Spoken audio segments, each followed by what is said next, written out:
Des idées de lecture, c'est chaque semaine dans 9h50 le matin. Nicolas Lamblin est libraire à Aix-sur-Vienne. Bonjour Nicolas. Bonjour Christophe. Ça va bien? Très bien, merci. Bon, des belles idées de lecture, vraiment très variées aujourd'hui, un peu adaptées à l'avenue de Richard Dacoury aussi. Entre autres, oui, mais surtout, bien sûr, on va parler basket. Forcément. Et vous dites adapté aussi, c'est des livres engagés, une fois de plus. Hein, Alors ça ne m'étonne pas beaucoup de vous. Non. Révolté, c'est le premier. Révolté, voilà un livre qui va surprendre et qui va faire aussi un coup de poing. L'histoire c'est un récit, hein, c'est pas un roman, c'est un récit introduit donc qui présente la vie de cette jeune femme, Evgenia, alors j'ai un peu de mal pour le nom, je vous demandais, Yarovslavskaya Markon. Voilà, c'est une belle séance d'orthophonie, ça. Exactement. Et cette jeune femme qui était une jeune étudiante révolutionnaire, plutôt de tendance anarchiste, dans la Russie bouleversée donc, de 1917. Oui. Et elle a cru au rêve de la Révolution. Elle a été largement délusionnée et aussi révoltée. Elle écrit, quand elle est en prison, ce témoignage sur sa vie. Elle a choisi le camp des voyous, le camp on dirait des sans-abri, de la marginalité.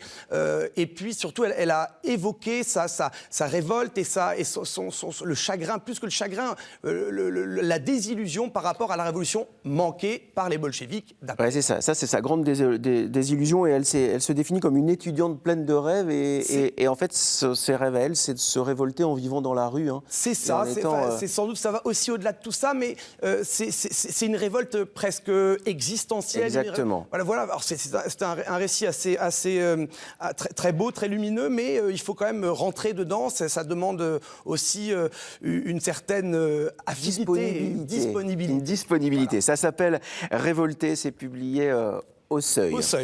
Alors, la venue de Richard Dacoury est un événement sur France 3. Il va passer toute la journée sur notre antenne. Ce soir, un documentaire entièrement consacré au Grand 7. Richard Dacoury, le Grand 7.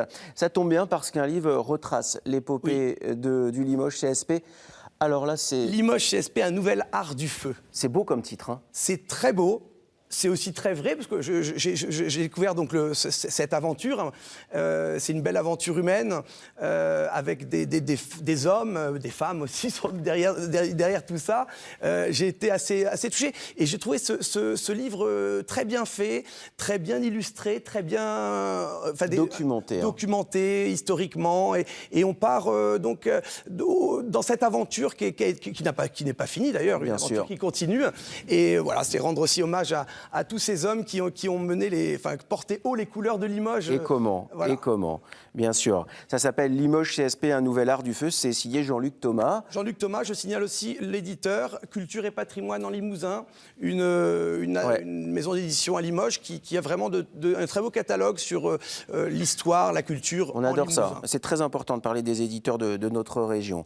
Alors, quand vous disiez un choix encore engagé, c'est le cas avec Bernanos. Oui, un choix dégagé, je ne sais pas comment dire, mais en tout cas, la liberté, pourquoi faire? On sait que cette boutade si on peut parler d'une boutade, attribuée à Lénine. Et là, Bernanos, alors, je ne présente sans doute pas Bernanos, bien que c'est aussi une actualité, parce que c'est une réédition chez Folio. Alors, Folio Essai, deux livres sont parus en janvier 2017, La liberté, pourquoi faire? Et Français, si vous saviez. L'auteur du journal d'un curé de campagne, Sous le soleil de Satan, donc une œuvre romanesque, mais moi, ce qui m'a toujours frappé chez Bernanos, c'est son tempérament de feu auquel il a donné. Et c'est lui qui dit ça. Juste, on met 1 euro et il part pendant 3 quarts d'heure. Tempérament de feu, vous dites. Un peu comme vous, quoi. C'est pour ça que ça vous plaît. Mais oui, puis il y a aussi je vais me permettre de lire deux phrases, parce vous que voulez? Je crois que toujours le mieux, c'est de revenner au texte. C'est là où la page est cochée? Elle est cochée à plusieurs endroits, mais la première coche, s'il vous plaît. La première coche. Voilà un mot, un petit extrait. Le pessimisme et l'optimisme ne sont, à mon sens, que les deux aspects, l'envers et l'endroit d'un même mensonge.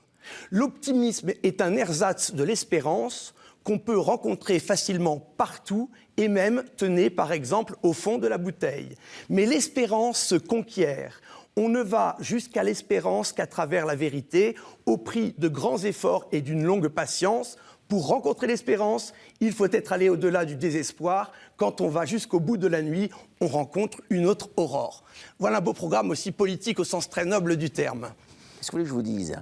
Il n'y a rien à rajouter après ça. On est à peu près la seule émission du matin où on prend 45 secondes pour lire du Bernanos le matin, quand vous êtes en train de boire votre café et de manger votre croissant. Il n'y a que vous qui êtes capable de faire ça, je Oui, vous mais dis. moi, je vous remercie de me laisser l'espace et le temps de le faire parce que c'est vraiment un plaisir et il y a plein de choses à découvrir. Mais tellement, vous savez que cette séquence s'appelle « Lire des livres », du mot « délivrer », et c'est tellement vrai avec ce choix-là. Ça s'appelle Georges Bernanos, La liberté, pourquoi faire. Merci beaucoup, Nicolas. Merci.